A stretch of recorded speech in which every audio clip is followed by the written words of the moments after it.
estimation from raw vehicle at signalized intersections. So, just a simple model for Q-lag estimation from raw vehicles. Raw vehicles, actually I need to define first. Raw vehicles are basically kind of instrumental vehicles that we can track location and timelines for the traffic. The motivation behind it is just there's actually one initiative from the SCDOT, US DOT, Intelligent Drive. Prior, it was vehicle infrastructure integration. So the emerging technologies we have basically Wi-Fi, mobile 3G currently, and then vehicle-to-vehicle networks, some short distance communication devices, and then obviously GPS navigation is currently upcoming. So obviously, with this new data type, we would be able to basically kind of solve some of the current problems, namely traffic congestion and some of the safety problems. So Intelligent Drive data, like kind of schematic here that shows there'll be some of the applications. Vehicles can get some of the information for parking availability. They can get the schedule of the buses. They can get basically they can have some signals to they inform the vehicle to stop just prior to basically alarming that the inform the vehicle is just stopped and just giving some signals to stop. So this application is going to be just a Q-length estimation. It's very related to the safety because they're just stuck distance. So some of the things we need to basically understand in order to apply this new data is one of them is the understanding the accuracy versus the number of samples that we have in the traffic. So we like amount of implementation levels and then the errors and develop basically new models that involves the data. And we have some basically some literature on this, a lot of literature, but they mainly kind of target the speed, flow, and travel time estimation. Okay, they're basically more kind of direct when you think about raw vehicles because the speed you can actually sample and get the direct speed, but the Q-lag more or less requires some inference.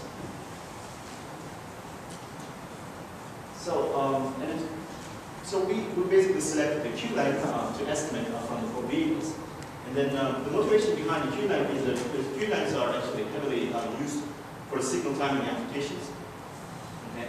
And then for some future actualization is going for the adaptive gap reduction for actuated traffic signals.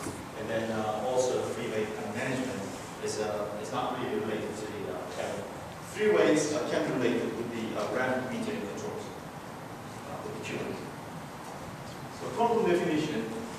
Briefly, I can define that all we need to do is just estimate the Q-lag at the end of the red period. So we have a signal, so red turn, and then we have green. So using the following information, we assume that we collect the N is basically the total Q-lag by the end of the red period, and then we have the location collected from the probe vehicles. Location does not contain any error. It's very big assumption. And then we have also the time information that the probe joining back to Q. Okay, so we try to develop here some exact numerical expressions and evaluate the accuracy. Okay, so this is very simple intersection, one way. And then we have a Q at the end of the red period. So we have basically a total Q of 10. In this example, will be 10. We have the initial Q for this particular schematic. We can actually calculate initial Q, we may not calculate initial Q depending on the water capacity ratio. And then here we have initial Q is equal to 3, and then mu around 7. Basically observing the location 8 here, and time information 35, just find basically total Q of 10. In this case, 10 should be 10, but we are able to only observe 8 and 35. It's very simple. And we did the work basically just starting with information first. First, we ignore the overflow queue. Okay, suppose that we do not have an initial queue, it's not realistic to certain arrival to basically service ratio. And then we account for the initial queue, and then we edit time information, and then generate those models. Okay, the assumptions, obviously, I kind of summarize those, but we have a very big assumption again of fixed time traffic signals. They're applicable, they're actually urban traffic controls. The majority in the urban setting, they use actually fixed time. We are able to use the fixed time traffic signals. Okay, and then we assume that Poisson arrivals here, and then we assume unsaturated conditions. And we also assume that we have one type of vehicles that are arriving to the queue, and then the GPS location does not contain any error, and then they're actually coming in order. So the methodology is very simple. We just analyze the experiment, and we derive the marginal distribution, conditional distributions. We obtain the marginal distribution. From conditional distribution, we have the conditional expectation and conditional variance that we generate the errors versus the percentage. So the setting is that we have actually the n, the Q9 is basically an unknown variable, and then we have the equal probability of being on off or not, with the p actually being on off or not. And then, so what is the conditional distribution that the n is equal to the length that we observe the location, and the number of vehicles here. Okay, in the first setting, obviously, we're just taking the location information, and then it's a very simple conditional base formula, basically. All we need to do is just find the location information given that the number of vehicles and total number of vehicles, and then just divide by the joint number of the mass function. Okay. Now, it's very simple that the number of vehicles are actually kind of a binomial, conditional distribution for the number of vehicles, given that the total number of vehicles given the total proportion is just a binomial distribution. But if you can consider actually the mass probability function is going to be just the Poisson, which is different now, right? It's now multiplied by p. And then we have here, this is basically the important result of the conditional probability mass function of the location is given that the total number of vehicles and that the partial, basically, the total number of pure vehicles is basically this probability mass function. Is that we have this distribution here, and then all we need to do is just calculate this total Q-net given that location information. It's very simple. And then this here is obviously calculated from the previous base formula, just plugging in those the conditional distributions that we obtained. And then we were able to calculate this. Then next, obviously very simple, is the variance of this exact same conditional expression. And then we have a difference. Difference, we just define this error, okay? This is actually the MSC for this another variable here.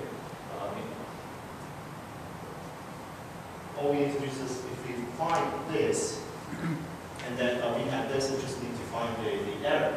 But this actually kind of reduces this variance here. The variance of the D is just this expression, and then you just take the expected value of the conditional variance here just to obtain the error, the same thing. This is expected value changes with the location of the last probe vehicle. So it's expected that if we have this basically probe proportion of 10%, about 10%, it's just basically it just takes the information of the lambda, and that is known. And then it's just take that information, it's just gets towards the lambda. But if you have obviously 0.9, and if you say that the location is low, then it just predicts that this kind of you have low number of lines. That's quite expectation. And then we have the error generated, and if you don't have anything, obviously just basically predict for the element. Then based on the probe function, it's just increases to 100% to obtain actually identity caps. The important is that generated this curve here, the error curve. This is kind of 1 sigma, 2 sigma kind of confidence interval generated. And then we have for different output rates, we have errors. Well, okay, obviously, if you have more vehicles arriving, the probability of having more vehicles are increasing, and basically, it's kind of yeah, when you divide it to lambdas compared to its mean or the arrival rate, you basically have less error compared to having less number of periods. So for high number of arrivals, will be compared to less error. And then the initial queue, well, for the initial queue, we did not derive some expressions. For basically, you need the distribution of this initial queue, and you just need to obtain from the simulation. Instead of that, just simulated and just calculated the errors for that scenario. Well, considering the location and the time information, it gets a little complicated, but still, it will reduce to very simple actually equation. So here, the formations are very similar. Okay, all we need to do is just find the estimator first. That estimator is just n given location and the time information of the copy, last copy. Okay, and then that would be basically having the location of the last vehicle plus, since we assume the alternate arrivals here, we have basically 1 minus b, the remaining is just non-core vehicles. Okay, so then obviously that non-core vehicle is actually having time to arrive at the R minus t. That's the last core vehicle's time of the arrival to back to Q. And then the variance of that conditional, basic variance of this estimator is going to be, this is constantly given, and we have this error here. And then the variance of these similar, they just need to take the expected value of this. Expected value of this is just going to be right here 1 minus b, now 1 minus b. All we need to calculate that, we just need to find this expected value. What is that? In order to do that, since we know the joint probability mass function location of last quarter, we can actually kind of find the expected value of t given the L, which is time given the location. Here another conditional distribution kind of it is intuitive to derive. We have actually L exponentials into arrival times, and then we have basically no arrivals after that time t. And then obviously it is truncated at the red period, so we just need to divide it to that cumulative probability. And it's just a kind of a ratio of angles and gamma. And then the expected value is just reduces to log gamma, the ratio to log gamma. And the probability of the probability mass function for location, it can actually be reduced to also this one. This equation here is that when the L is greater than 0, basically you have very simple, just n goes from L to infinity, and then we have b to 1 minus b L, and this part is actually the Poisson, and then 1 minus b to the power n. And then this is simply when it's L equals 0, you have no probability surrounding all of them are n. It's just e to the power 1 lambda rp. And then the expected value of t, the important thing is that it reduces to this simple equation here. Or you can find out the expected value of the L minus p lambda r, which is the arrival, number of arrival mean arrivals during the red period from 4 vehicles divided by 1 minus p. You're not able to use this for p is equal to 1 exactly, but it should be okay to use it 9.9% for vehicles. And then the variance, when you plug in the previous equation here, then you just basically observing this variance, this error here, that the total error, basically, this is the variance of the Poisson lambda r minus the expected value of that. Very simple equation. And this just basically you're able to calculate these variances or the errors from the actual treatment. So I just the importance that kind of what is the value of the information, time information. So we have actually kind of difference. So this graph shows with the time information, and this line here with the without time information, on location information. Obviously, when we don't have any problem for vehicles, That is, they give the same thing, which is the variance of the Poisson errors.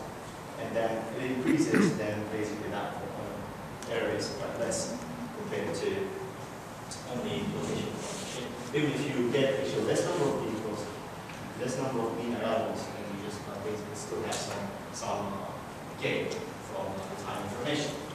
With the initial queue, obviously you just need to consider some scenarios now. It's not really straightforward to just use the L, because L has different meanings than we have actually some of the vehicles in the initial queue, some of the vehicles after new arrivals. I tried to solve this, but still, so the estimator is kind of this. So you have three cases when you have the last four vehicles inside the initial queue, then kind of you have that information plus you have the time from the previous cycle and plus the new arrivals. And if it is in the new arrivals, then you don't have to really consider the location information because it will cover the initial queue. But this time you need to consider the time information will be different because basically the L is not going to give you the number of inter-arrival types. So we kind of tricky. And then for when we have no vehicles, it is basically this is the expected value of the initial queue and which is the variance from Poisson errors. Now for this one, I wanted to, so it's, if you do the simulation, you can actually still get that, get the variances, you can calculate the errors here. And the difference of the variances without the initial Q case, as we expected, if it closes to basically the number of arrivals divided by the service, as when it is close to 1, basically we have a lot of error, and the difference is huge. But when you consider it up to 60%, it's okay to use actually kind of without that very simple error form. This is actually just only L and L2. That just as expected, a very low gain here. We have gain and we have some pro people arriving, and here also it shows the difference. Percent optional variations. You can look at the percent optional variations and see that in the initial case, we have kind of a little unstable behavior. We have like 70%, and it just drops to after 10% of all informations due to overflow distribution, then close to 99%. I tried the approximation to use the approximation. I assume the AG1, you can set that from there. Obviously, we are able to have the expected value of the initial Q today, so the initial Q, if we have that, let's assume that we have some probabilities that we have some probability case. And then say we have yours observing the time, and then it's the same, basically the same formulations, except we have here the expected value of Q for the estimator, and then the variance of Q included into the variance of D, which is the error. And then the difference we can see here that is basically following the actual with the simulation. And we can see the actual versus the approximation here. That's actually false basically 4 and negative state, plus or minus 4% at all actually logarithmic considerations. It's okay to basically use the approximation given that we have those assumptions. So the result that this study is basically we have kind of some analytical results under the assumptions that we have, and then they show some interesting results. And then the future prediction is obviously I'm actually trying to with the branch arrivals and the two arrivals. And unknown arrival rate is just the estimation. We just need to predict basically the arrival rate include that too. And then what if we don't have the total percentage? Not be really that practical actually. Could be considered. And then the comparison with the actual microscopic simulation data. What happens if we use this? Formations are able to see basically essentially kind of percentages if you use different arrival distributions. More realistic arrival distributions, you can really see basically the data will follow when they are closer. And then all situation is not considered here. The situation is actually a little bit easier compared to the unsaturated conditions. So here we just need to find out the arrival.